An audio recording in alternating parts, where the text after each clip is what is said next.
Hi everyone, hope everyone is doing fine today. Here is Abdul, and today we have a double unboxing from, as you can see from the boxes, Gigandet.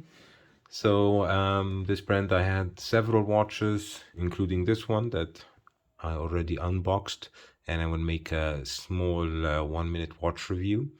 I also compare it to another vintage inspired chronograph just to give you a good feeling about the watch. So basically on this channel I try to unbox and review as much watches as possible in most price ranges, let's say under 500 or under 1000 are most of the watches I unbox, and a lot of other watches that I get for me personally that I keep that might go up to 10,000 euros or more. So be sure to check out my content. If you do like this kind of content, be sure to subscribe. It helps a lot the channel and makes me more motivated to make more videos for you. So let's get down to business. I have on the left side a Red Baron 3 and on the right side the Seaground automatic, both automatic watches. So let's start with the cheaper one, with the Red Baron. So this is the Red Baron automatic watch. And as some of you might have noticed now, it is a, let's say, not a Panerai homage, but it is a Panerai homage. This case shape, this crown, it looks like a Panerai.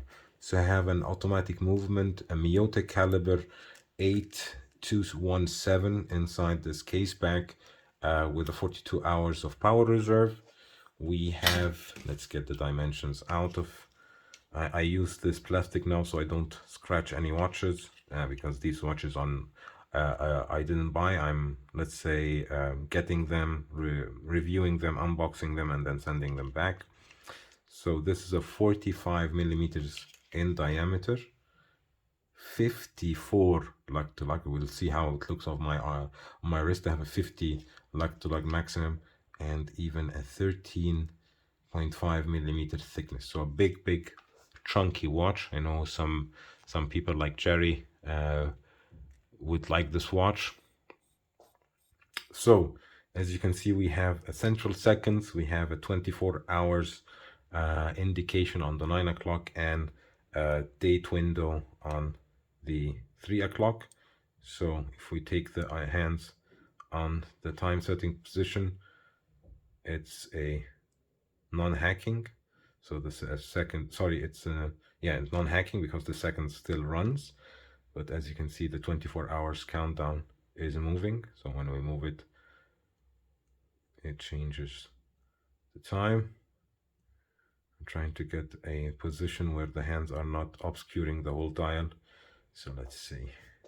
You have here also 100 meters water resistance, 21 joules, like I said, automatic. You have this brown dial with this brown strap, which looks quite nice with the black coating of the watch. 10 Atmos, so 100 meters water resistant. And what I like here is that you get this, it's like a gasket between the crown and the crown stem, which adds to the water resistant, I think. So I'm wearing another Gigant, like I said before. This is the Race King quartz chronograph. So I'll put this on the side and put this on my wrist. For your reference, I have a 17.1 centimeter wrist, and actually it fits. It fits. I thought it would be too large on my wrist. Let me know in the comment section if you think this watch is too large. The strap is nice. It's a 24 millimeters strap width. It's okay, but I think if you get this watch, definitely you should get a nice strap with it. Maybe a rubber or something. Brown rubber would be looking really nice on this. The loom, I forgot to show you the loom in the last Gigant unboxing. Gigandet. I'm always mispronouncing it. So as you can see, we have loom on the indices, not so much, and loom on the hands. So we'll put this on the side and open the next one, which is the Seaground 300. So the Seaground 300 automatic. Take that. A bit massive. Also really you can feel the weight. I think it's 200 grams with the strap, the weight of the watch. So it's an automatic watch, like the other one. This time we have a caliber 8215 from Miyota.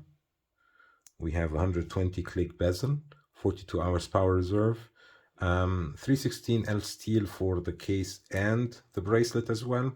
We have a deployment with a stamped clasp. I think they are solid links, solid end links, a little bit rattly as you can hear.